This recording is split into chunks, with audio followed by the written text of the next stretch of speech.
Hey guys, it's Chris from DiasExMachina. I am hoping everyone is picking me up at the moment. Had a few little hiccups, so we're only a few minutes late. This is a Q&A stream. This kind of thing is it's getting a little wonky here. The Zoom one's better than this one. This one fails very little off. But I am here to answer questions. I actually have a bunch here that's already been pitched by people. So I'm going to go through these, and over here, obviously on the side here, we can see the campaign. This is the actual. It's actually not final. This is 95%. I have a few things we're going to be changing, but we are going to go through the whole thing. A few people have other questions here. One is, what's the update on the print on demand for Affinity? Let's go through some of these before we move on to Amethyst. But the Affinity for print on demand, we finally got the all clear. I mentioned that Lightning Source is a bit of a nightmare in a lot of circles.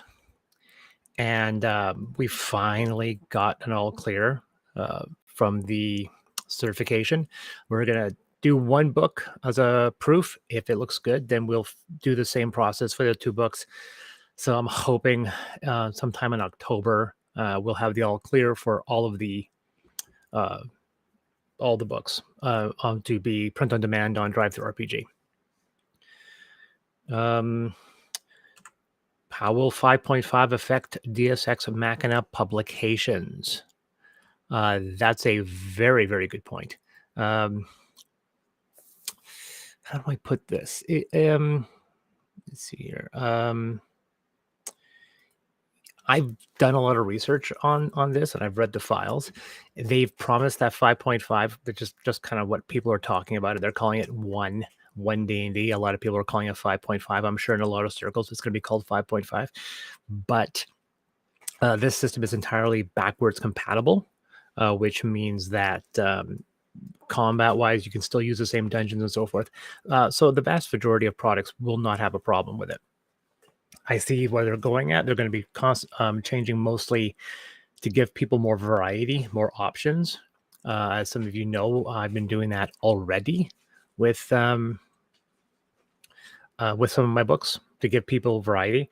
I'll be saying if they put advanced classes as a separate rather than just a life path with classes, that'll be something that we've been doing with Ultramodern and Amethyst for a very long time. So it'll be very interesting to pick that up. Shifting ability score bonuses to background rather than race is kind of a big one. I think that's a great idea. Will we do that with future products? Chances are probably not initially. We're probably going to wait until the final files are up, but I wouldn't be surprised if we did. I don't think I'll be doing a reprint of Ultramodern. I think most likely, we might. It depends on whether or not I feel it's justified to kind of realign. Affinity won't. It's kind of its own thing. Since we're doing Amethyst, since we're developing Amethyst at the same time they're doing 5.5, there's a very good possibility that we will adopt 5.5 if we really like it.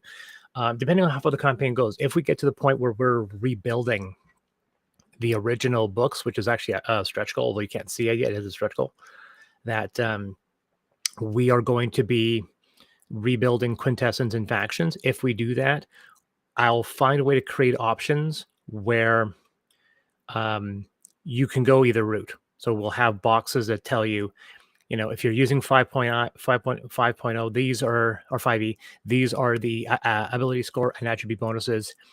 If you're using 5.5, ignore these and then use the benefits that'll be in the background chapter. So there are ways to do it. It may add a bit of space, but there are ways to conserve that space. I am looking forward to the possibility of hopefully rebuilding those files. And if you already purchased Amethyst on DriveThru RPG, it's not going to be a new SKU. It's going to just replace the files you already have. Let's see what else we have here. That's not okay.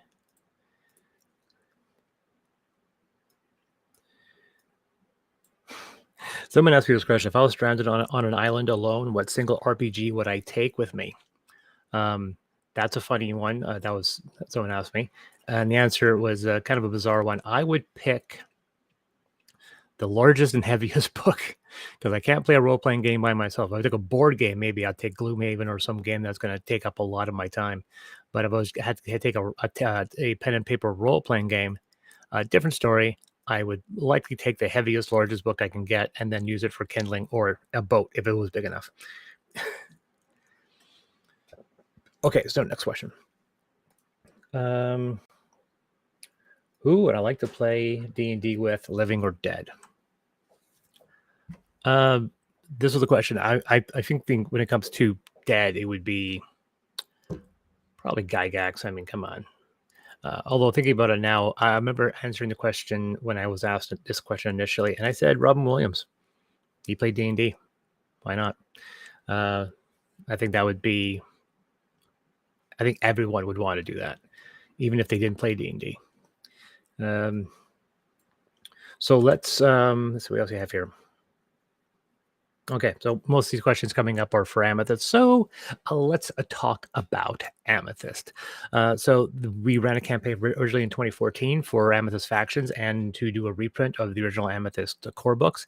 We did that for multiple systems. On Tuesday, August 30th, we are launching the second Amethyst Kickstarter. This is going to be for book 3 and also develop potentially a third novel as well. This is only going to be for 5e. When people are going to ask, why not release it for other systems? And of course, the answer is, back in 2014, the market was very much fragmented. We had a split between fifth edition wasn't out yet at the time. It was 4th edition Pathfinder, Fate Core, Savage World, and so forth. Now that split doesn't actually exist. It's 5e. If you look at Roll20, just a few years ago, 5th edition was like 70 to 80%.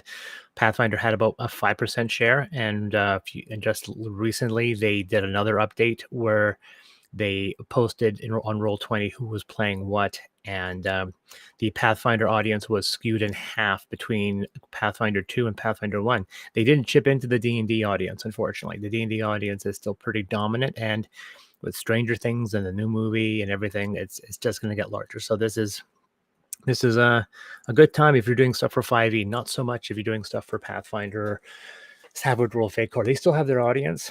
Now, I didn't do the Amethyst conversion for Fate and Savage World. That was done by Chris Stilson. If he wishes to take it on, I will do the layout for him, and then we will release the book.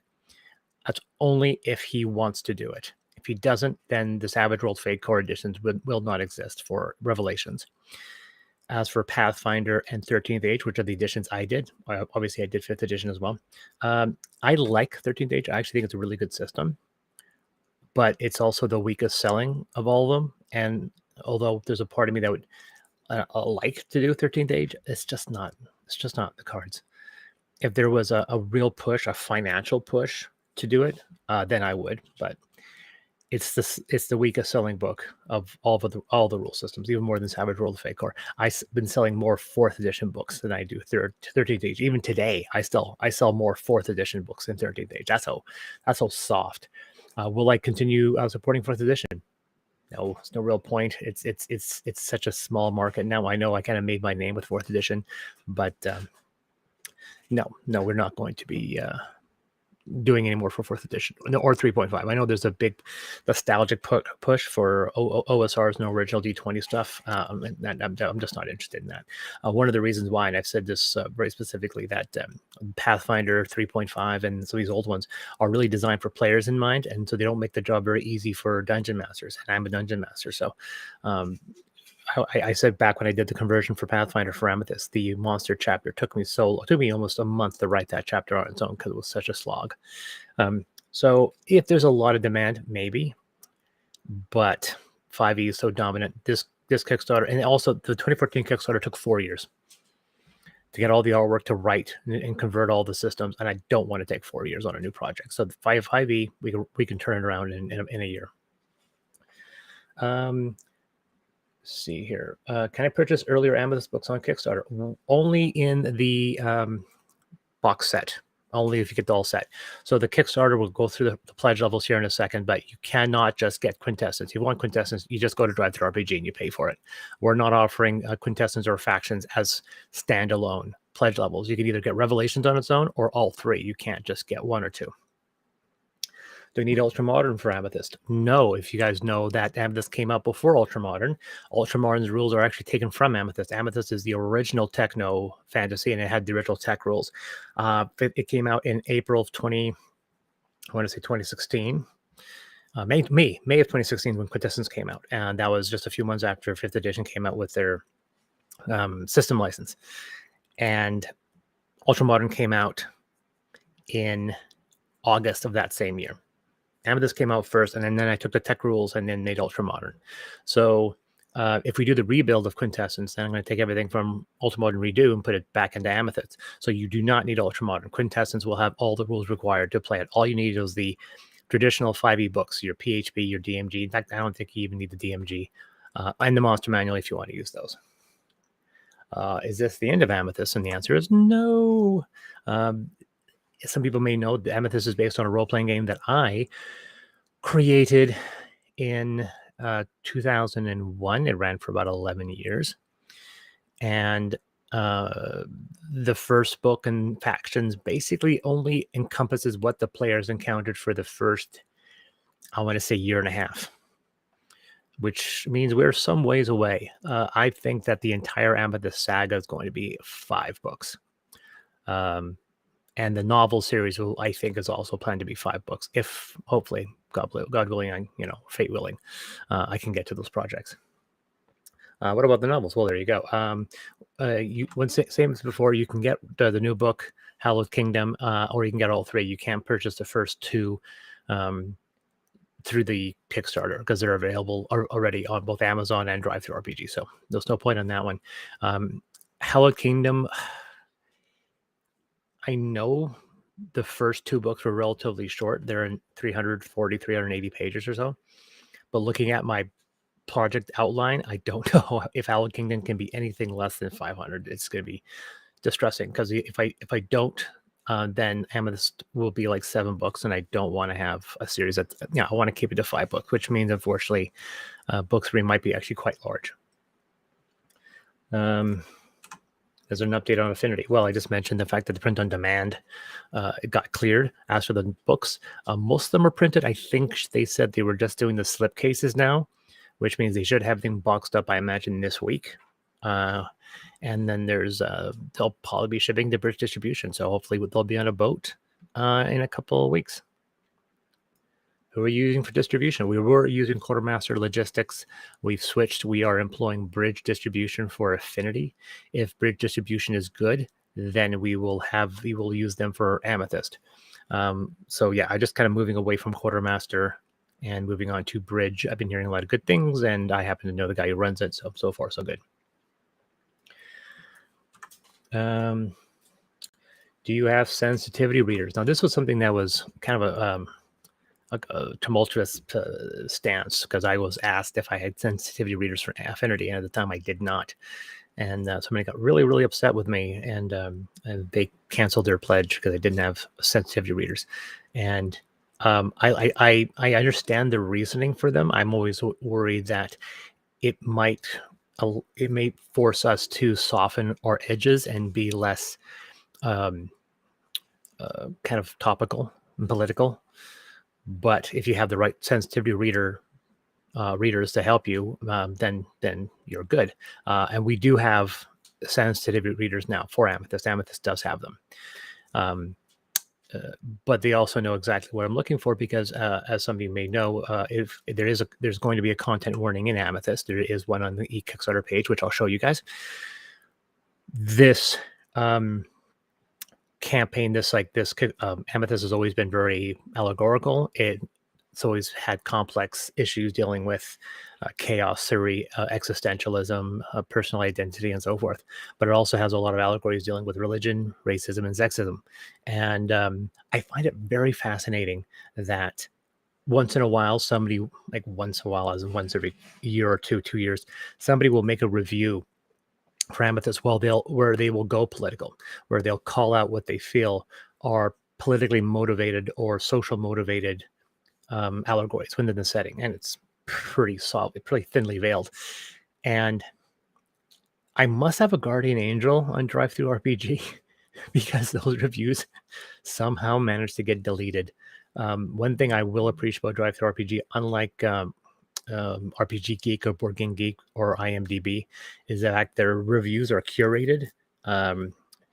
If you have, like, they track IP, so you can't review your own products. They will look over reviews to see whether or not you can flag a review as being inappropriate, and it will get deleted. And I've never flagged negative reviews. The only time I've ever flagged a review is when somebody goes complaining about the quality of the print on demand from Lightning Source. And I commented, like, I have nothing to do with that. That's Lightning Source. And that review got deleted. Because, like I said, it's not a comment on the game. They were commenting on the poor quality of Lightning Source's book printing. So, but there have been a couple of people that have attacked the politics for Amethyst, and those reviews somehow get deleted. And at one time I was reached out by somebody from DriveThruRPG that said this person clearly did not read the book. So yeah, there's going to be a content warning in Amethyst, just because we are going to be dealing with some heavy topics. If you read Factions, you already know where we're going at. There's a lot of stuff dealing with some tough topics. Even some of the illustrations are quite can be quite triggering. So that's something that we made a point of making sure people knew. Do you offer friendly shipping? No. Why don't I? This is going to be a funny little bit of information. Most of the time when somebody is offering friendly, it's because they are paying the VAT, or they're finding some legal loop around to get around VAT, which is completely illegal. We guys have to remember, early last year, the UK closed up the loophole that most Kickstarters were using to get around VAT. Europe followed suit. Actually, I think Europe did it first, and then the UK followed suit in July. And that's why when we launched Affinity at the last moment, I jacked up all the shipping prices and to help pay for VAT. And a lot of people were very upset with that, and that's why we didn't get a lot of backers in Europe. It's unfortunate realization that people who back Kickstarter now cannot get around VAT if they're in Europe. There's just no way around it, folks. If you live in a European nation or the UK, you're going to have to pay for VAT. You live in those countries, and your politicians have enacted laws to make their people pay for these value-added taxes for imported goods. It sucks, but that's just how it is.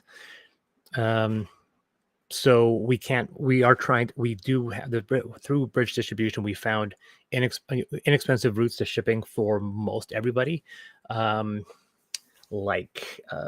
got one for the UK. I think our distribution warehouse is in Ireland, and Ireland, I don't know if it was a republic. I guess it must be the independent Ireland. So I think they're part of the EU still. So there's a lot of inexpensive shipping routes from Ireland, and we're looking into Asia to get Asia's routes, because right now Asia is quite expensive. If you're in Australia and New Zealand, you already know shipping is a nightmare. So this is not going to be a surprise. But when you go to the Kickstarter, pick a physical pledge, you will have a quote for the shipping price. Once that gets cleared in the pledge manager after the campaign, you will see a VAT charge. And I'm sorry, there is nothing I can do. A lot of these companies, they're folding maybe the VAT into the price of the product, which is the reason why you may see a game that's seemingly a lot more expensive than it should be, because they're paying for the VAT. I'm not paying for. I'm charging my games at what I think is a reasonable level, and then backers just have to understand that they may have to pay for VAT, and that VAT charge is depending on where you are. If you're in Switzerland, the VAT tax is 8%. If you live, what is it? Italy, it's 24%. It's just insane.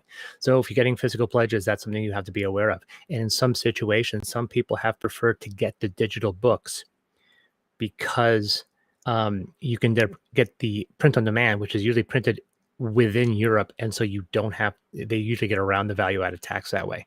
So sometimes it may be cheaper to get the digital and order the print on demand from DriveThruRPG than to get the physical rewards from Kickstarter. That being said, any physical stretch goals, page quality, spot UV, satin bookmark, none of that will be included in the print on demand. That's only going to be involved in the physical print run that's part of the Kickstarter. Will I support virtual tabletops and which ones. As some of you know, most of our products are already on Drive Through RPG.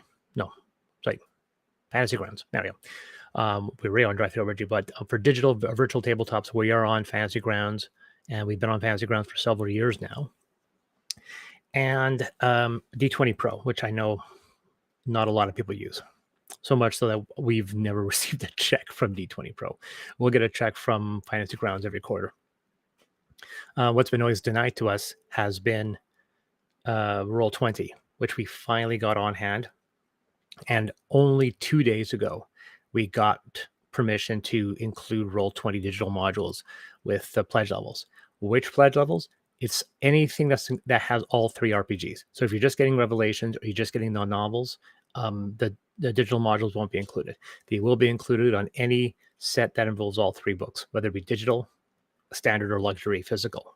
You'll get the Roll20 digital modules when they're finished. I have somebody working on them right now, but he's going to be developing Ultramodern first, then Affinity, and then hopefully by the time he finishes those, I'll have Amethyst done, and then we'll do the Amethyst modules. So this is the actual campaign. I'm not going to go through the video, but if you can see the video if you want.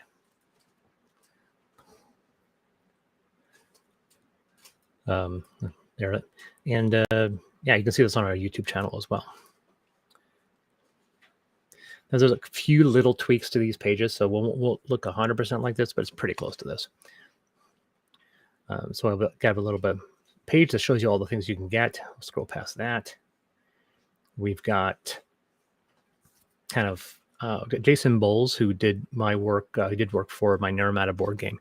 He's the one who's actually he designed this page. I did some work on it as well. So initially, let's just get that zoomed in here. There we go. So if you know the setting, then you know this goes into a little bit of a promotion of kind of a tease of what the setting. Then we talk about the history of the franchise, and then we talk about the books themselves. We don't go into huge details. Just like this is it. This is all that talks about the setting. Everything else is talking about the history. And then we have this thing, we'll have this, and then the books. So this is book 1, Quintessence, which has been out. It's 407 pages. This is what Ultramodern was based out of. So there's a lot of crunch in this setting. Factions, which came out in 2019, it more or less is a setting expansion. It's 460 pages, I think 462. And there is a lot of stuff, mostly in setting. I said 150 pages is just setting stuff. A lot of monsters, spacecraft, the Saints get introduced. And then we get to Revelations, which is what this Kickstarter is really funding, primarily funding. What's going to be in it? It's kind of hard to explain because it's kind of amorphous.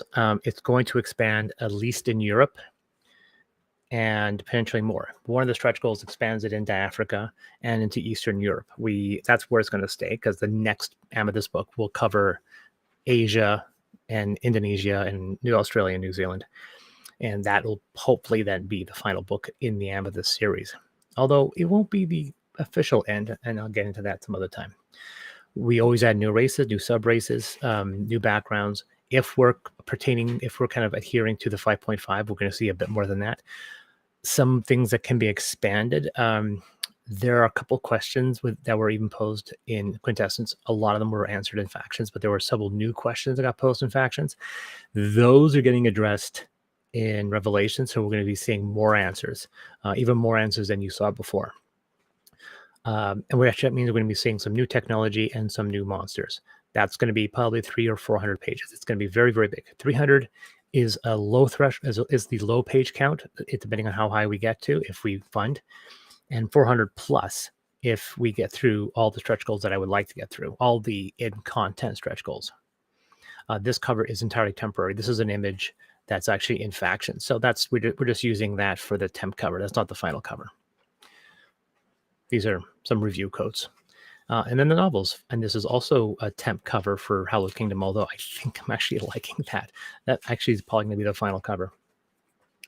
And then we have a bunch of artwork.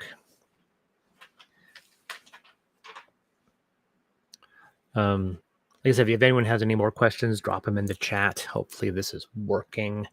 I'll be able to respond to any questions either on YouTube or on Facebook. So we will see. Let's see here.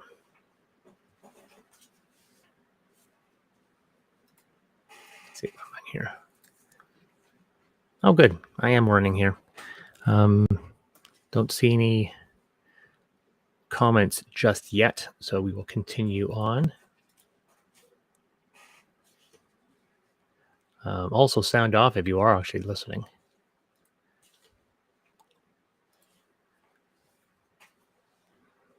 Let's see here. Okay. Let's go back into the system here. What we're talking about. These these are getting changed a little bit. You can ignore these, but we'll go into the pledge images on this side. Let's go that, and let's just move that aside so we don't see that at the moment. There we go. Oh, let's see here. Please add America's and European map set. The map set, so Factions has we had a very basic map done by, I can't remember who did the map in Quintessence. Then we went on the Factions. Chris Stilson, the guy who did the conversion for Savage World and Fate Core, did a very detailed high resolution maps for North and South America. So if you go into Factions, you'll see not only the big maps, but zooms of those maps. We're also going to be dumping all of those on our download page, so you can download all these maps and the dungeons as well. And there's going to be then expanding the European maps as well. So it's going to be a big map and then zooms in for each section. There's a lot of stuff in Europe, and then hopefully in Africa if we get to it. So there will be. Okay, so these pages aren't. These are pages that are from Quintessence and Factions. If we do the rebuild, I hope to change them slightly so that all 3 books are in parity. So all the books are basically going to look the same. There's already a slight distinct little difference between Quintessence and Factions.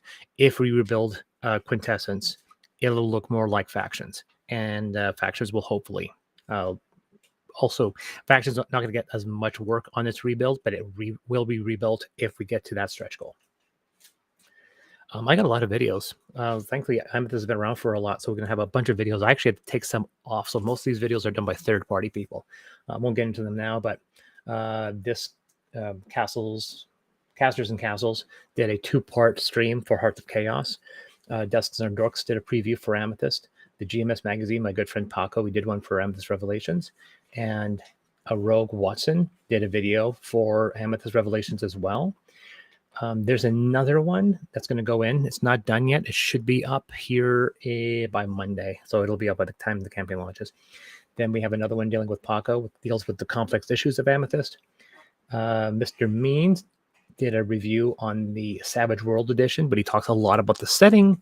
So I included that one. And there's only 2 videos by me. One is a complete tour of Quintessence, and then a montage of art put to music. Speaking of, we do have a soundtrack. That was the last stretch goal for the 2014 campaign, was paying a gentleman named Billion to do the soundtrack. Now, that soundtrack is included in many of the pledges. So, however, because for personal reasons, we cannot offer it as an add-on. You can reach out to Billion. I think he has a site, and you can purchase it from him, but we cannot offer it as an add-on here, but it is included in several pledges. And this little video just shows you all the 21 tracks that are in that soundtrack. All right, let's get into pledges. So I have prices in Canadian and US because I'm Canadian based. If you look at the right-hand side of the bar, it'll all be in Canadian. So we have the PDF of Hallowed Kingdom, and which is $5 Canadian, $4 US. Digital 3-pack, which is all 3 books. These are all digital, of course. Hallowed Kingdom Book 3, which is print and in digital. That's going to be 20 Canadian. RPG Book 3, Amethyst Revelations, 24 Canadian, 19 US. So this is for the Amethyst Revelations if you just want the PDF and that's it. I know that seems low, but I've always sold these books at I think a good value. I'd rather encourage people to buy the books than to pay out a lot of money for that. This is a physical novel set, so you get the PDFs and the print versions of the 3 novels. That's 55 Canadian, 43 US.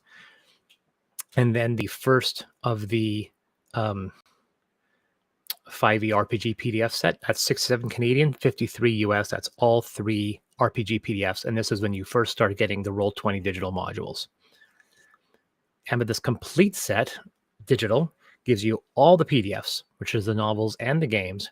You also get a full digital art downloads, which means all the artwork that Nick Greenwood has done, you'll be able to download that in high resolution.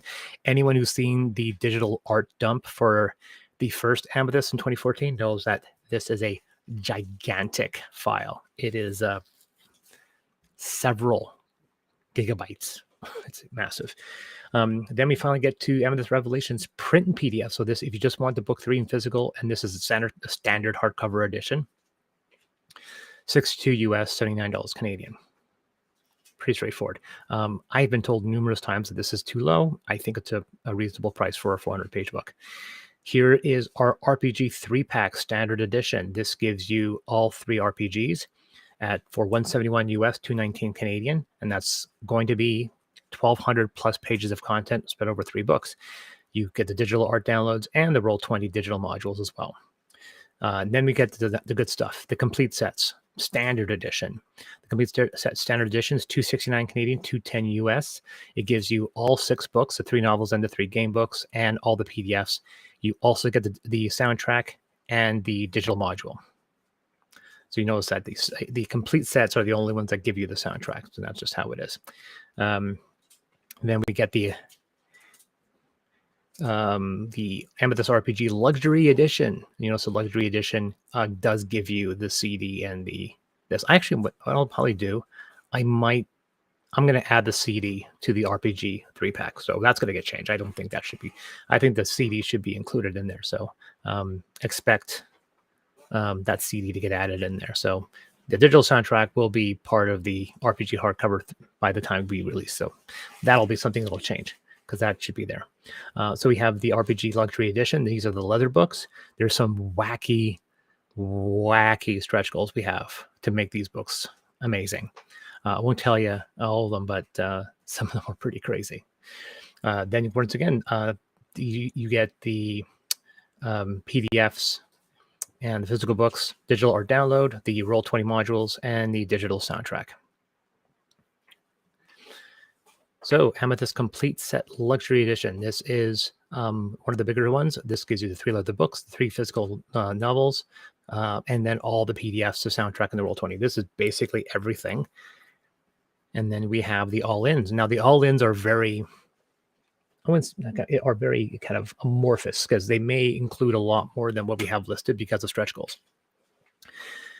We receive every 5e PDF in our library. That includes every 5e book. And if you want the Savage World and Fake War stuff, you can have them as well. Every single thing. You get the leather books, you get the novels, you get all the CDs, you get all the PDFs, you get the music, you get the Roll20. There's a digital signed insert, which is a personalized signed illustration from Nick that you can print up and then place it inside your book. And then, as I said, our PDF library. This is $399 Canadian, $311 US. And then this is the top one. We don't have anything really stupid. This is the top one. This is the all-in personalized, which is everything in the all-in library, except you also get a personalized illustration. Now, we did this with Ultramodern Redo. It was quite popular. So when we're doing it again, limit of 20. Actually, I might have increased that to 30. I got to check. I might have increased that to 30. The only thing is that unlike Redo, where the illustration was completely up to your imagination, if you want to go into the Amethyst all-in personalized, your illustration must conform to the setting. It must conform to the setting. So you must have an illustration for your character that is in the setting. So if you say, I want a tiefling, you can't have a tiefling. I want an extra traditional orc, you can't have an orc. It has to be a character or race from the Amethyst setting, because that illustration will then go into the Amethyst book. Like I said, it's very specific, but yes, if you have a human character, then you're fine. It's no problem. If you want it to be a high elf, well, there are high elves in the setting, like the Lodinians and the Damascans, so we can conform. If you want a big bearded dwarf, yeah, you can have those, and they're not always bearded in our setting. But if you want something like Dragonborn or Tiefling, very, very definitive D&D races, that won't be an option. So I don't know, it might be limited to 20. I have to check. But that basically is everything. $5.99 Canadian, $4.66 Canadian. And then we have stretch goals. This has been slightly revised because some people thought we only had like 6 stretch goals. We don't. We have like 40. And I honestly don't think, like, we blew for both Ultramodern and Affinity, we went through every single stretch goal. Like, by the end of the campaign, we went through every single stretch goal. So with Amethyst, I did make a few extra, and there are some crazy ones which I'd love to dive into, but we'll go into that as we reveal them. Increased illustrations, paper quality, and we will reveal these 3 if we get through these 3. We'll always have showing the next 3 coming up, so we'll always be 3 ahead. Some people ask me why I do set my goals low, because I can print the book at a low goal. It just won't be a very good book. I mean, it'll be very limited in its illustrations. It's a difference between if I have $5,000 worth of illustrations or $20,000 worth of illustrations. That's where the Kickstarter comes into play. People know my previous books like Apex and Neurospastia, they were very much done on a budget. Apex has 1 color illustration and like 3 black and whites, and that's it for the entire book. Neurospastia, we brought in another artist to try to keep costs down. When we went to Amethyst, almost the entire Kickstarter, almost all 10,000 went into art because it was entirely digital. There was no physical component. With Ultramodern and Affinity, both of those had increased illustrations, and that just increases the number of illustrations that Nick does. So it's not a place marker. It does actually fund more illustrations that make the game bigger. All these increased illustrations are all for Revelations, because all the artwork for the other books have already been done. And there'll also be some paper quality increases, and these will go all the way up to 105 gram premium coated color, which is a really amazing paper. Cool. One thing I'll say, this is also the best looking campaign I've done, and it's all because of Nick's artwork. When we went into Affinity, we had a dozen illustrations, only a handful in color. Ultramodern, we had a bunch, thankfully, most of which I pulled from Amethyst. But with Amethyst, we have 2 full books worth of illustrations. And there it is, the biggest update we did in the last 2 days, Roll20 support. So the 5e RPG set, anything that has all 3 books is going to have the virtual tabletop modules. And this is your answer to your question, Vagrun, because you answered a question right here about have time to do an errata to keep it synergized to D&D 1. So the answer to the course question is, oh, absolutely, I plan on doing that. I just don't know what form. Like with Amethyst, because we're developing this for Amethyst at the same time that they're doing D&D 1 or 1 D&D. Anything I pick up that I think is a really good way of implementing, I will include them. But some people may go, I don't want the news version. I want the old version. I want the D&D that I've been playing with for the last 10 years or 8 years. So with Amethyst, what we'll probably do is have like a block of text, a block of mechanics that'll be highlighted, and in a very specific way. So that's a 1 D&D mechanic. And then you'll see another highlighted that says this is a 5e mechanic. When the rules are the same in both books, then we won't have a highlight. It'll just be there. So, for example, in the race chapter, you'll see a block of text that tells you what the ability score bonus is if you're using traditional 5e. You ignore that if you're doing 1 D&D. And then if you go into the backgrounds, there'll be a section of block of text that tells you your attribute and ability bonuses if you're using 1 D&D. If you don't use 1 D&D, you can ignore those. I don't think that's going to really add a lot of extra excess space, because once again, 1 D&D is entirely backwards compatible.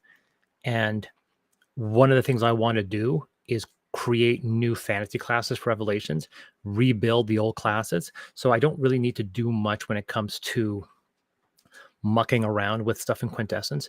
If I see a huge shift in how they design classes, when I rebuild Quintessence, if we get to that stretch goal, then I will be able to incorporate those. What I'd like to do, and once again, this will be based on, because we've only seen 1 file, which is backgrounds and races. Once I see the full package, which we'll see. We'll get a chance to see before I finish Amethyst, hopefully. I can see whether or not I can incorporate both sets of rules in these core books without adding in too much space. Now, that's just for Amethyst because we are developing it. What about Affinity? What about Ultramodern?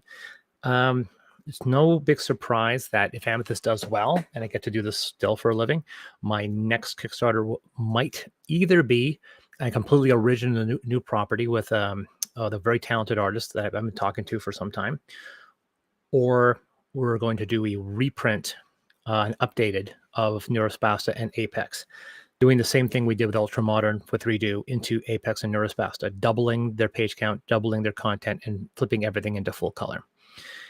If I do that, I'll be able to do the same thing, update those rules to offer both options for 5.5 or 1D&D, as well as your traditional 5e. Then, at some point, I might do an Ultramodern, but I don't know what the plan is and how I'm going to do it. One way of doing it is to do a page one rebuild, which I have to admit I'm very tempted of. I wouldn't release this as a new file. It will probably just be an updated file to the traditional Ultramodern, just to get, because adding in a couple new options is not going to be enough to justify an entire reprint. Whether or not I do that as a Kickstarter, it's up in the air. But Affinity won't. Affinity won't be updated to 1D&D. Affinity is very much an enclosed beast. It's a one-shot, and it's pretty self-enclosed. So I think we're going to leave Affinity as it is, and because right now, it would be impossible to go back because the books are in print. They're finished printing right now, and I don't want to go in and have to redo that in a year. So chances are Affinity won't get amended. I may put out an errata, a downloadable errata that says, hey, if you're using 1D&D, this is what you can do. Hopefully it won't be that big. But I wouldn't be surprised if I did a rebuild of Apex, Neurospasta, and eventually Ultramodern at some point. We'll see based off of what these files will be. And like I said, they said it's completely backwards compatible. So combat will probably be unchanged. What's it's going to change is going to be giving players more variety in character creation with both classes and with races. If they do anything for the DMG, it's probably to remake the DMG so it's not a complete dumpster fire. So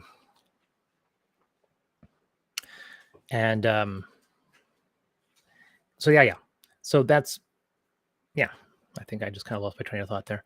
But yeah, so no, I do not want to abandon 5e, but I definitely don't want to shut out people who are embracing. And thankfully it's not like going on to 4th edition from 3.5. It's not even 3.0 to 3.5, because 3.5 did actually change more things. It was still compatible, but wasn't 100%. The 5.5, to my knowledge, from everything that they've told me and everything that I've read, is just changing character creation. It's not changing combat. And since I plan on, hopefully, with a stretch goal, creating an entirely new magic system, I don't have to worry about their Vancian magic system anyway, if they plan on heavily adjusting that. So we'll see. I've been told that they're going to be playing around with magic. Once again, I'll have to wait and see. Like I said, I don't plan on really mucking around with quintessence that much, other than giving people options. The other guru, I would not be backing if it was D&D 1. Well, it's not going to be D&D 1. I'm not going to make a system, because once again, it's going to be a year and a half probably before we see finished versions of D&D 1. Amethyst will be done by then, so making Amethyst entirely compatible with D&D 1 and not compatible with 5.8 would be kind of stupid, because we don't know what 1D&D is. And it's going to be the same thing. There's going to be one of the biggest things with 5.5 is that they're embracing virtual tabletops and PDFs, way overdue. They're going with the online virtual tabletop, and I know there are tens of millions of people that use virtual tabletops. But there are some people, like myself, that don't. And we see there's a huge demographic of people that still won't move on from 2nd edition, that won't move on from 3.5. And there's going to be tons of people that go, no, I have my books. I'm not going to buy another 3 books. And because all the new modules will be entirely compatible with the 5.e, why bother embracing the 1D&D or 5.5 infrastructure? Right now, as it stands, let's say that they completely redid how character creation works. So much so that what I did in Quintessence didn't matter. I still wouldn't change Quintessence. Um, since I'm at creating new classes for Revelations, I'm obviously going to take some lessons on what they're doing. I like the idea of giving people variety, but if you saw Ultramodern, you know that I like giving people variety. I give people probably more variety than what 5.e does, and that's probably not going to change. I'm going to continue this philosophy that I've been using since um, the last 10, 15 years.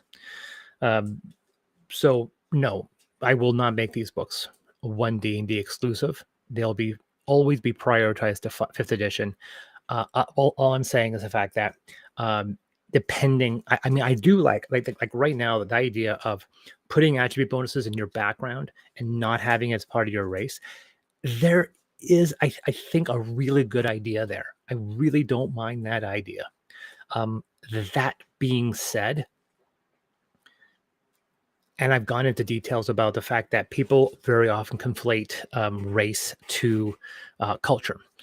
And we've seen, obviously, that humans are about 99.9% sharing genetic material. We are one people. Everything else, we're practically clones. And yet that one final 0.1% encompasses all this variety. But when you deal with completely different species, orcs and dragons, dragonborn, tieflings, and elves, you don't have to conform to what you assume a human, you don't have to conform to any of those things. So if you want to create a new species and you say this species are all on average stronger than humans, you can do so, right? Like if you had an alien species, let's take a classic one. John Carter goes from Earth to Mars, or Kyle goes from Krypton. Kyle kind of goes to from Krypton to Earth. He is the same intelligence, but he is considerably stronger because of something that's supernatural, out of the world's control.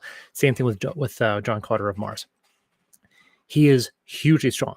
That is reflected in his race. It's reflected in his species.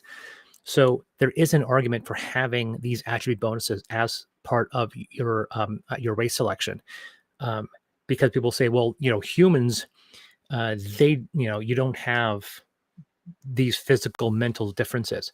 I go, yeah, because we're all one genetic pool. We're all one people.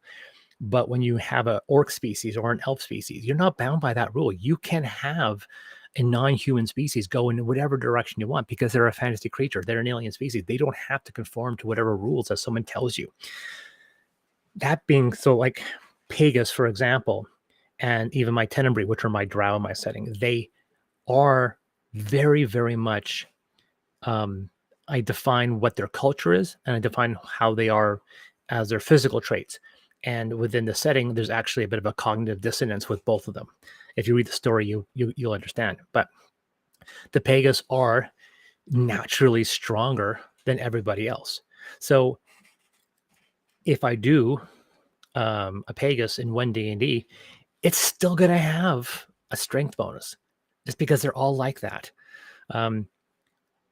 And I used to still enforce the idea of taking penalties, -2, -2, and that moved out. Fifth edition, they kind of moved away. I think I still had that in a couple places.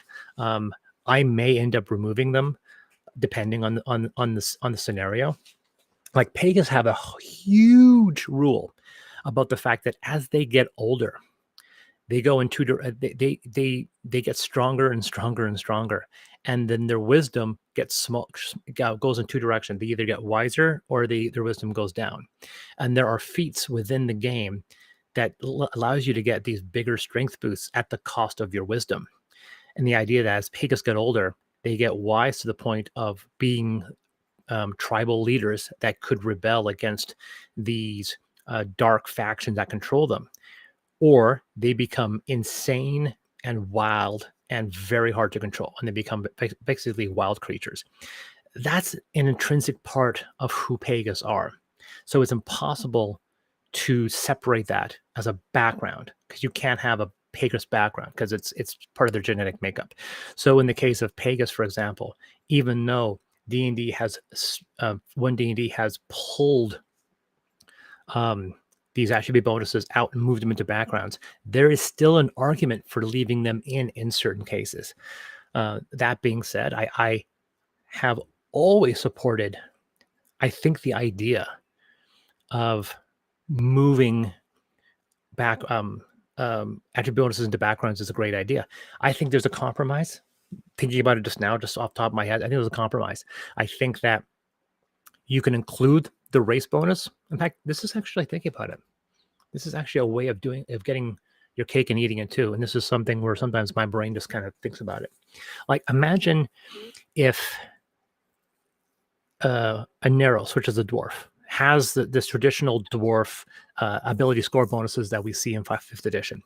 But in the background section, there's an option of saying you can replace your attribute bonus for dwarf, or so with your inherent attribute bonus with this one, which means you can do both. You can say, I'm going to pick up dwarf and he's going to get this racial bonus. If I pick this background, it allows me to, if I want, swap that ability score bonus with something else, or I don't. I can stick with the one that comes with the race. And that allows you to have your dwarven bard, and you go, I'm going to be a dwarf bard, but I'm going to pick this bardic class and this bardic background. And allow you to remove the attribute bonus and replace it with something else. So, like, there's a solution right there. You can create a set of rules that allow you to pick and merge both of those ideas into one idea. Boom. You know, I'm not saying that's a perfect solution. I just thought of it just now, but that's totally how I'm going to do it. If we get a chance to rebuild Quintessence, we can create a situation that makes people who play 5th edition and people who are embracing 1D&D happy at the same time. Like, there are ways around that. In fact, I wouldn't be surprised, and this video has been dated, that when they come out with a revision and they come out with a print, if that idea isn't being implemented, so you heard it here first, if they change what we saw with races and backgrounds, which came out last week, if they change it and they put the racial bonuses back in, but then allow you to replace them with backgrounds, you heard it here first, folks. That was an idea. Now, are they stealing my ideas? No, but they also use a very similar life path system in Xanthar's Book of Everything, which I had them beat by about 5 years. But so it's happened before. I'll be right here. I'm a big fan of systems that let you take apart the different races and pick from a menu of options. It is depending on the situation. Now, if you know Ultramodern does have that type of weird variety because Ultramodern wants to be a universal system. So in Ultramodern, you have where's my Ultramodern? Okay. So in Ultramodern, I have the book here. I have one of the defective ones, unfortunately. Outside of the Alien, Kono, and Kaiten, when we get into the Altered, of course, just not going to see it because of the bloody background here. Let's see. The smart person will probably just open up the PDFs because I have it open right here. But the Altered are basically kind of mutants, and you have 15, 20 different mutations. So you have 20 different variations of a single race. Same thing we did with Animist. The Animist is kind of a humanoid that's developed animal-like properties, or an animal that's achieved a humanoid form. And then we have 15, 20 of those. And then when we get to the automaton, there are varieties of customizing your automaton. Even humans have a table of genetic benefits and shortcomings, things that can alter variety to your humans. And then the morpher, which of course is quite literally an amorphous creature that allows you to make whatever you want. And then finally, we have the splice, which is similar to the animist, but you're gaining animalistic traits rather than literally looking like a humanoid goat. So, and then we have the tuner, which is a psychic, and the yokai, which is kind of a fantasy creature. But so that variety is already there. So I do love the idea of giving variety. I wouldn't be surprised if this human altered found itself up. Yeah. Looking at the comment here. Chimeras versus anthros, kind of in a way. It's actually more like the animists are anthros, kind of like, you know, adopting the kind of the furry culture, but anthropomorphic humans, where the other ones are more like Wolverine, having claws and stuff like that, or like Wolverine's brother, whose name escapes me at this point in time. But that's the difference between the animist and the other one. I wouldn't be surprised if, once again, if I moved the humanoid human rules from Ultramodern into Quintessence. As for the races, there's going to be more races in Revelations. I'm going to talk with Nick because I want to give him some freedom. We usually add in some animal. We had bears in Quintessence. We had possums. Sabretooth. Thank you, Vagrant. It was Sabretooth. We had possums in factions. We're going to have one or two more, probably, depending on, once again, on stretch goals in this book. What are they going to be? Can't tell you yet because I honestly don't know. Maybe stags or something. That's something that's native. Not going to be lizard folk, as I know the lizard folk are in Australia. So we'll only get to them if we get to a fifth book. So, or a fourth book, depending on how far we go.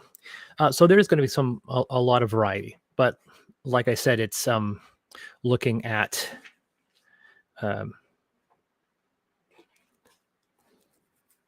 this. Yeah, I'm just thinking more about this idea now because I think that there are ways to merge 5th edition, 5.5 and 5th edition into a single rule set without it being obvious, giving people the freedom without really saying that you're embracing the one philosophy without changing the rules visually as much.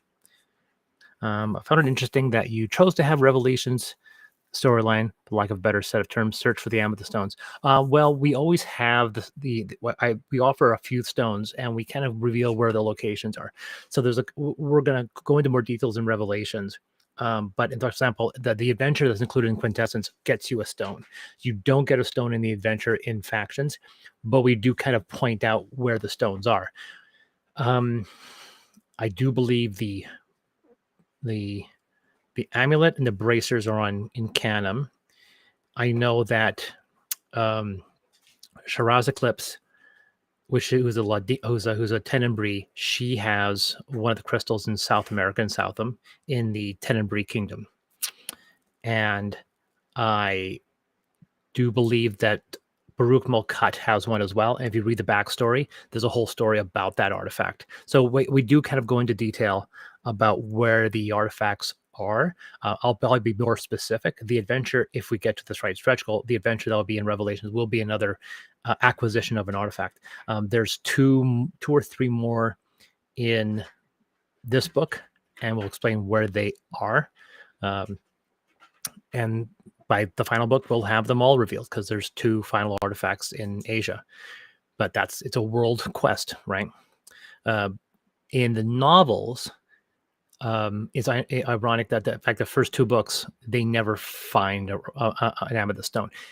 Aiden gets one very quickly in the first 3 or 4 chapters, and then for the rest of the book he's trying to figure out what they are. In the second book, they know where they're going to get them, but they still haven't gotten any yet, which is the reason why sometimes people think Controlling Chaos second book is more like a really huge appendices, and that's because book 1 and book 2 used to be one book. Controlling Chaos and Aiden's Way was just Aiden's Way. It was a much larger book, but I was told by an agent who didn't represent me anyway to cut that book in half. So I did. There was a climax with the Battle of Angels, so I can slip that in. I added some more content to expand Controlling Chaos to get to that end, which is when the group splits. Now, in the original novel, the book still ended with Aiden going into Baruch Mulcut alone. Spoilers, I'm not really just revealing too much. These are just kind of the events in the 2 first books. And in the next book, the group is separated, but they do get more amethyst artifacts in the 3rd book if we get to them. But yeah, My current group of 2 years is doing just this. One of the things I changed from the setting was limiting the way I can people and things affect tech and gear. This has always been something that's uh, this is on me. This is my fault. I did not properly convey how awesome it is to have a mixed party. I threw in a lot of rules where I've tried to explain to people how these worlds did not mix. And yet, having said that, my group was always mixed. I think I was being very specific in the fact that when we originally designed this game, I was actually talking to Mr. Mean about this just yesterday. The fact that when the setting began, it was a complete mix. Like you had the walled cities, but you could still be a magic user with a laser gun. The problem was that within the first 8 or 9 months playing this game, I could not make the setting make sense. I could not have these walled cities and then these complete fantasy kingdoms without the fantasy kingdoms having machine guns. Because if you could just have easy to handle technology, why not? And I didn't want magic to be the reasoning, because otherwise magic would be commonplace and everywhere, and then there would be even more technical problems with the setting. And there's no way out. Like whenever you have something that's high magic and everyone can just be a magic user, you'd have complete chaos. So you have to limit magic, which means if you limit magic, then technology has to fill in the void, which means you're going to have people trying to create electricity. So I have to, and so I realized that the setting didn't make sense visually the way I pictured it. And then when I was talking to a friend of mine about the setting, and he asked what the details of the setting was, and I said, oh, it's this techno fantasy, but the worlds do not mix and they actively disrupt each other. And it wasn't until I said that word, disruption, that it exists. And then it retroactively went into the setting. All my players, save one, really appreciated it. They thought that was the solution to the setting, and that became the way the setting moved going forward. The implementation of flipping chaos and order happened actually after that. Even though that's a core tenet of the setting, that also wasn't part of, like, when we went for our first campaign of Amethyst, which was like 3.5 years. Disruption only occurred halfway through, and the flipping of order and chaos didn't happen until the second campaign, which is called Logos. So for the entirety of the first Amethyst campaign, I hadn't implemented that. We were still using traditional demons in D&D. We were still using Palor and those rules. And when I did the official published version of the book in 2008, obviously I pulled all of those out. But I think I failed to convey to people that a mixed party was something I was encouraging. I was trying to enforce it, the fact that, yes, a Tekken, a machine gun guy, sniper, a mechanic could not use magic, and a magic user could not wield a firearm. Those were the rules. But beyond that, I still liked the idea of these groups forced together to force themselves to get along, because the setting isn't about only one side will win. Which side will you choose? Even though that's a slogan, it's actually an irony, the fact that we have our slogan, which side will you choose? And the irony is the fact that the answer is you choose both. The whole point of the setting is finding that balance between these two sides, between the unreal and the real. And if you see all the allegories, you know where I'm going with this. So I have never, so every game group I've ever had, there's always been at least one Tekken, usually a firearm guy, a gunslinger, what have you. And some situations it's more Tekken than fantasy, and sometimes it's more fantasy than the other way around. So it was something that I was pushing. In fact, even in the novelization, there's a character named Tasia who ends up joining the group in the next book, and she's very much hardcore Tekken. So we have these rules in place, but it's there to be a challenge to overcome. I never said you cannot mix these groups, but everybody I seem to talk to online for interviews always seem the fact that, one thing I don't agree with is the fact you can't mix the parties. And I say, I don't think I ever said that. I never said you can't mix the parties. I just said that fact that you can't mix you can't mix the two on one person. I made provisions. I said, if you're healed by magic, you will most likely not turn magical if you're a non-magical person. If you wield magic in a combat sense, that you run the chance. And the idea that you accrue these points, you can do it a few times. And even if you flip, there is a possibility of you slowly going back. But the more you do it, the more irreparable it becomes. But although some of my adventures have been Tekken centric, like the Hearts of Chaos adventure it's entirely Tekken centric because it's meant to show off the rules. So we show off all the classes and so forth. However, my game groups have always had mixed parties, always, in the stories and in the campaigns. I've always had mixed parties. And so I think I've actually might have said this in one of the books where I say these rules are there to punish irresponsible behavior or flagrant abuse of the setting. So somebody's are literally trying to mix the two together. But for me, disruption has always been a plot point. And so people ask me, do I roll disruption events at the end of each combat turn? The answer is no, I don't. I only do it when I feel it's appropriate. I put the rules in because a lot of people want the mechanics, so I throw the mechanics in, but I do believe I did write a section that said, you can totally ignore this because it should be a plot contrivance, a plot point, and not be something that's mechanically randomly screwing the party over. It doesn't affect game balance. One of the people who worked with me on the game early, before they left the project, was trying to make disruption a balancing mechanic. The fact that you needed to have disruption, otherwise the Tekken characters were too powerful. And I said, no, we wanted these rules to be universal.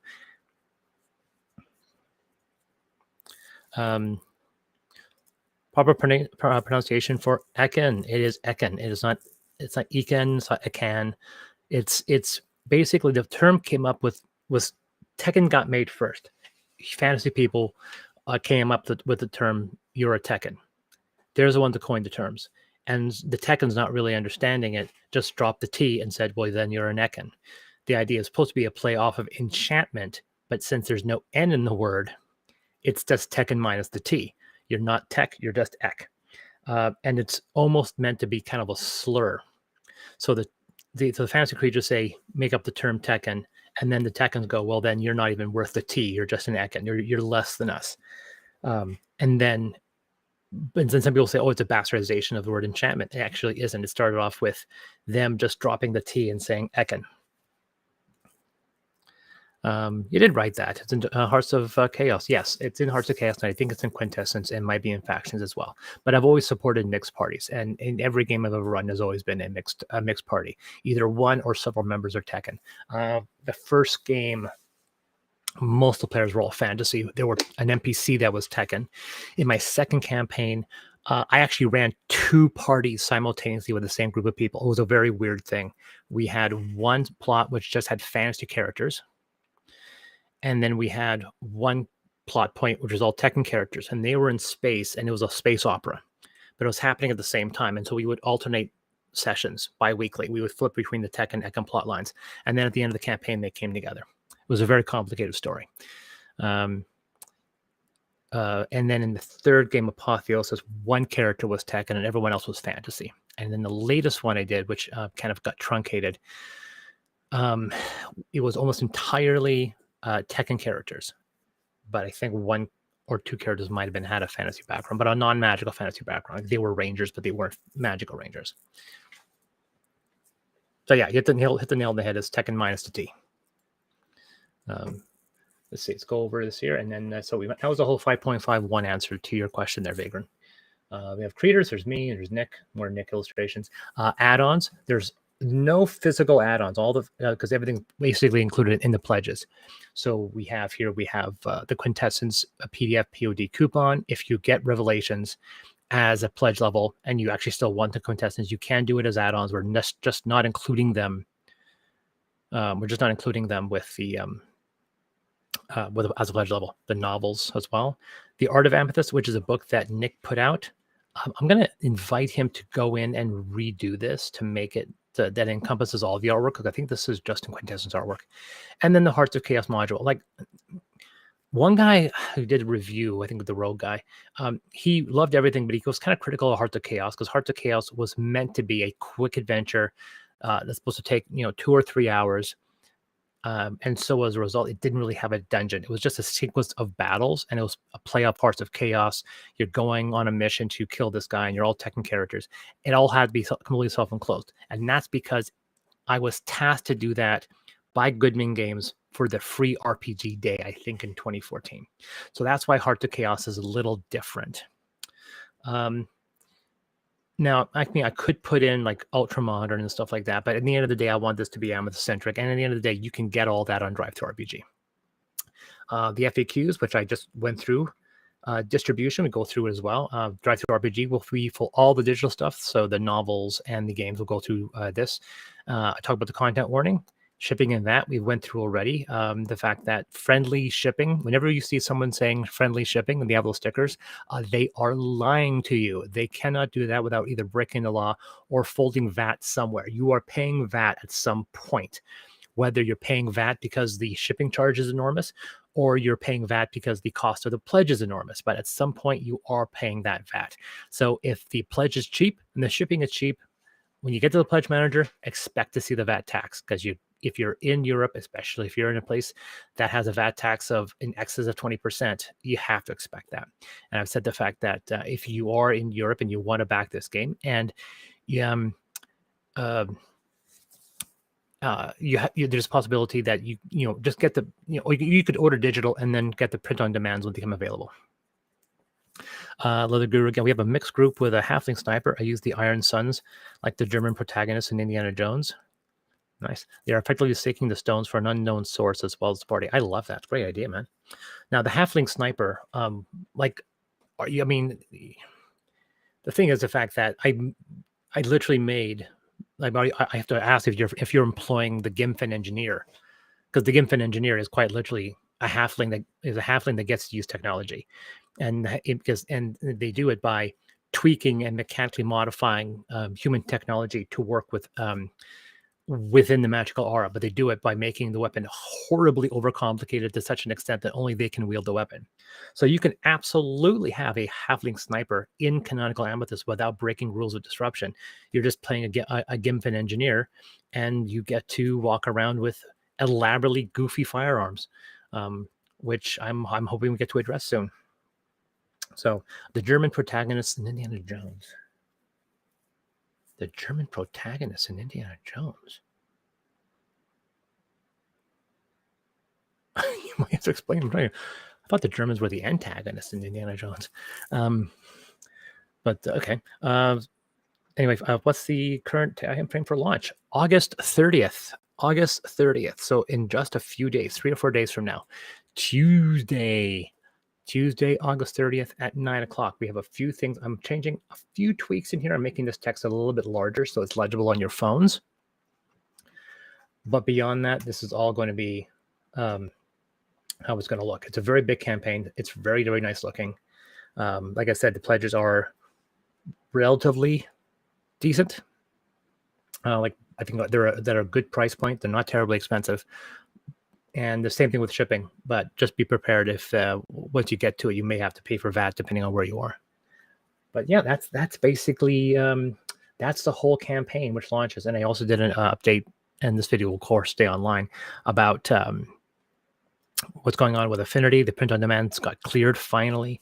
The book's finished printing this week. By next week, actually, they'll be finished. So that's going to be all basically done and in the can.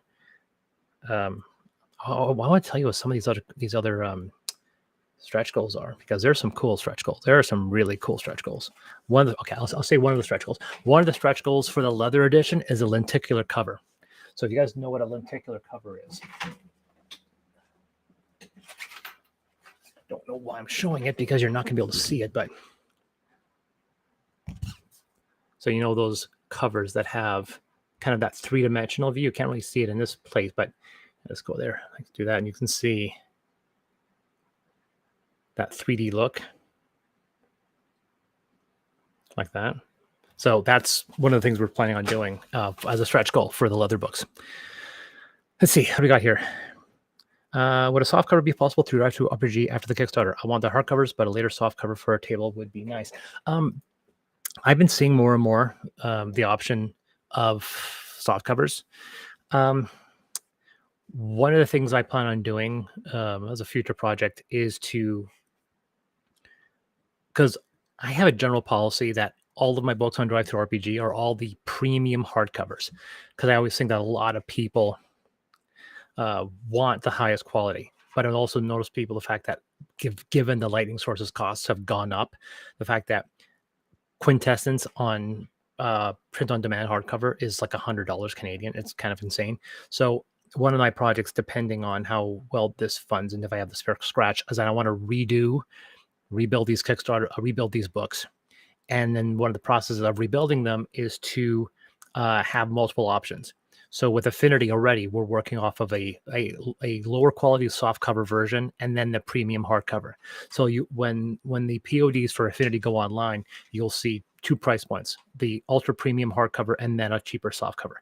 That's the plan. And so if this Kickstarter does succeed, one of the things I plan on doing is doing that same thing for the other books as well. The reason why I have to rebuild them is that up until January of this year, I was using one type of layout program. I'm now using another layout program, which is a lot faster, a lot better, and a lot more expensive. And Affinity was built using it. I really, really, really like how it works. So I want to rebuild all of my old books in there, but that takes time and time and time is money. So if the Amethyst Kickstarters do get to a certain value, I hope to go in and rebuild those. And if I rebuild them for Drive Through RPG, then they'll be available as both a lower quality soft cover and a premium. The Kickstarter, however, will just do hardcover because it's economically unfeasible to offer two of them as a in the Kickstarter, because I have to pay for 500 soft covers and 500 hardcovers. As it is, we're probably going to have 100, 200 luxury editions, my guess. Best case scenario, and then a whole bunch of standard editions. So that hopefully that answers your question about soft cover. Yes, it's something I would probably want to do. Oh yeah, it would be very, very cool. It would be very big. There's a bunch of other things we haven't planned: spot UV, stamped foil, satin bookmark, and a few other things that are not directly connected to the book itself. You know, I won't say really what they are, but because we have to get to a certain goal. I don't want to be like that confident, because I was paid to do a Kickstarter that launched in July and it completely tanked. So you can never really predict these things. You never really know how these things will do.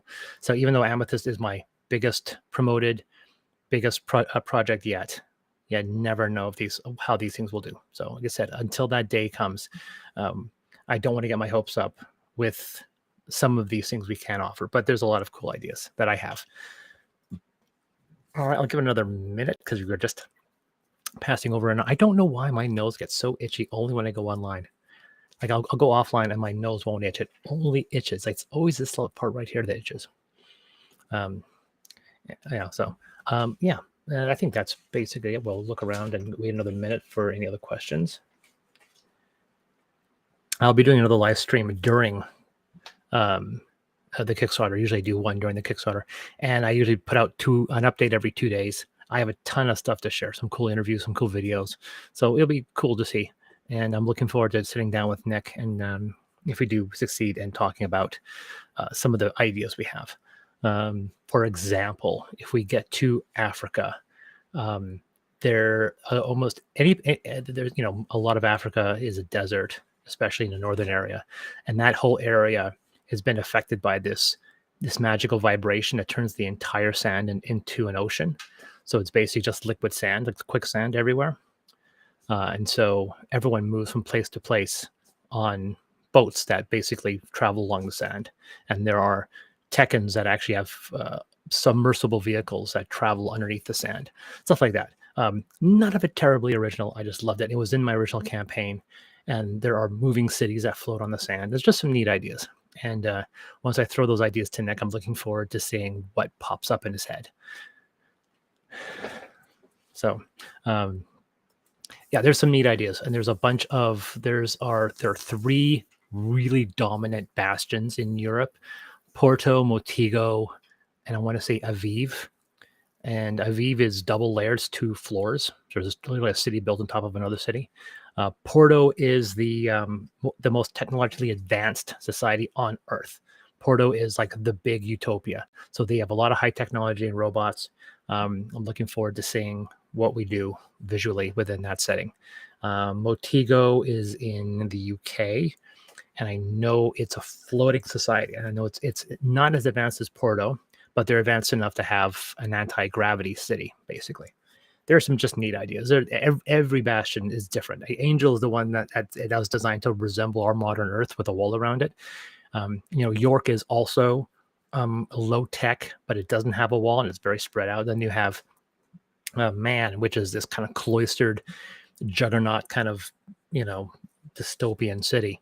And then Sierra Madre was underground. And then I originally did not have with the original setting, there wasn't a bastion in South America, and I did one. I created one for factions, but it wasn't in the original module. But there's at least 3, probably a 4th. I'll probably add another one in South Africa,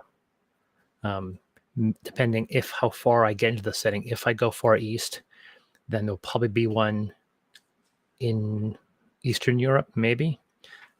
There's only 1 or 2 of them in Asia. There's one in New Zealand, and then there's one called Krebit, which is a very, very noteworthy one. Any addition to the Saints? I have some final questions here.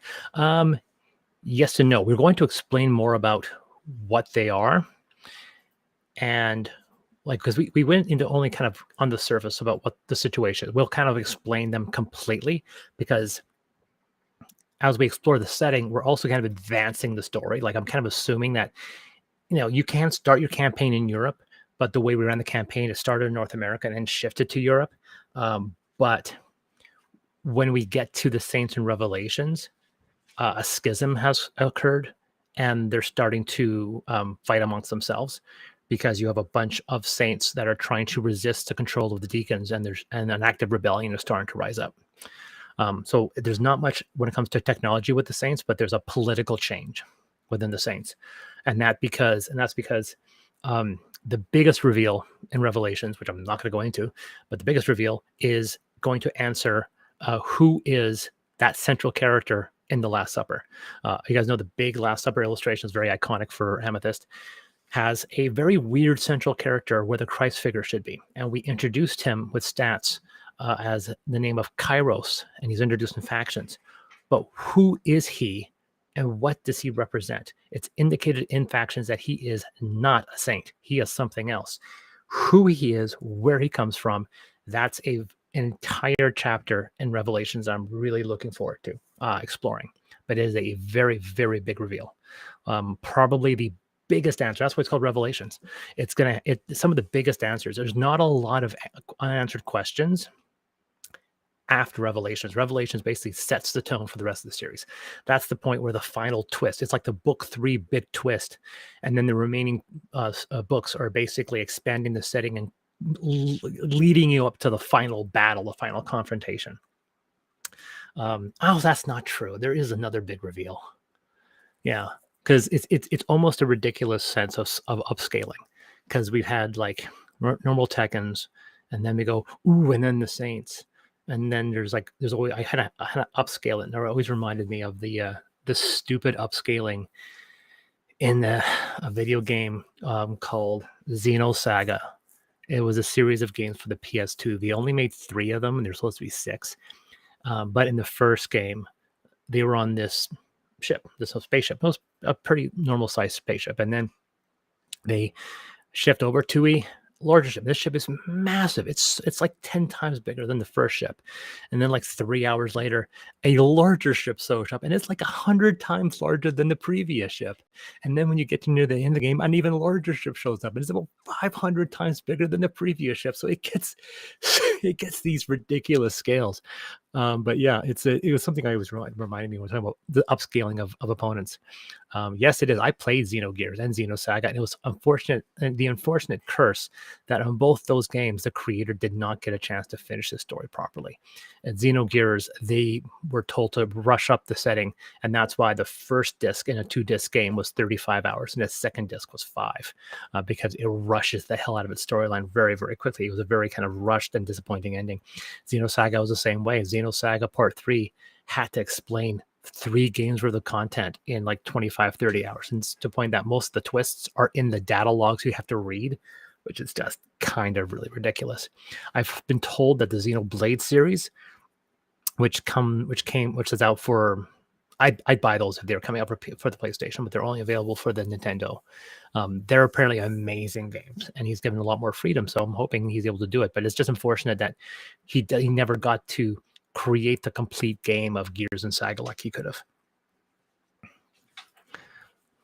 Yeah, it was either 5 or 6. I think it might have been 5, but yeah, so number 3 was quite literally truncated. I didn't even know 3 was the end until about halfway through, and I realized this is it, isn't it? This is the end of the series. What happened to the 5 games? And then I realized that they ran out of money. I think it was because Xenosaga 2 was so disappointing. It was half the length of Xenosaga 1. It focused entirely on 2 sub characters, and didn't even focus heavily on the bigger storyline. It was almost like an offshoot, like a spin-off, which is too bad. It was a good series. But anyway, guys, it's 1:40. That's 90 minutes, I think we're going, almost 90 minutes. I'll wait for a few more seconds to see if there's any other final questions.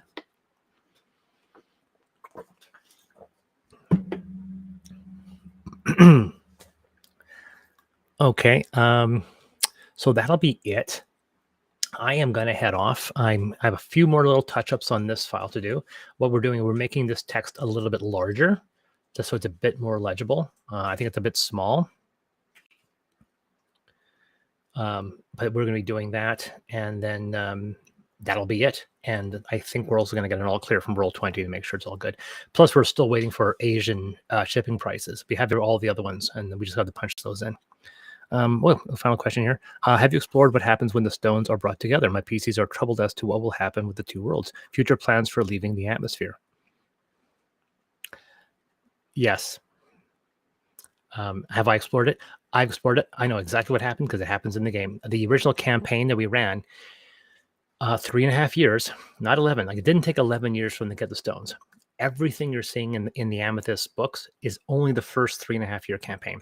There's another 3-year campaign that we ran after that's set 500 years after Amethyst, and it's called Cradle. And then we did another one that was 5,000 years after the events of Cradle, and it's called, is that Apotheosis? No. The second one was Gnosis, and the third one was Cradle. And then, and the third one's Cradle. And so that's 5,000 years after that event. So everything that's going to be explained is explained in the Amethyst series of the first 3.5. And so in my game, the characters, they brought all the stones together. And yes, something happens. What will happen? Unfortunately, that won't be revealed in Book 3, Revelations. That's probably going to get revealed in probably the 4th or 5th book, depending on if the 4th book concludes Amethyst or whether or not the 5th book will conclude Amethyst. There's a very good possibility that Book 4 will do it. Depends if Revelations will encompass all of Africa to Europe, Western Europe, then Book 4 would probably encompass everything else. It depends. Because one of these books has to explain all of Ixandar, that whole area. There's a whole new emerging threat from Ixandar that we have to explore. There's Kuroku, which is what happens in Japan. There's Australia. There's India we have to explore. But then we have to explore everything else. And yes, one of these won't be Revelations that'll explain what happens when these artifacts are brought together. Because it does actually happen. It did actually happen. My pieces are told as to what will happen with the 2 worlds. Future plans for leaving the atmosphere. It's also coming up, but it's not coming up in Revelations. Now, obviously, we have spaceships. Obviously, so we have left the atmosphere because our spacecraft, the Saints, have spacecraft because they're from Mars. So we already have left the atmosphere in some way. And when we expose who Kairos is, we're going to have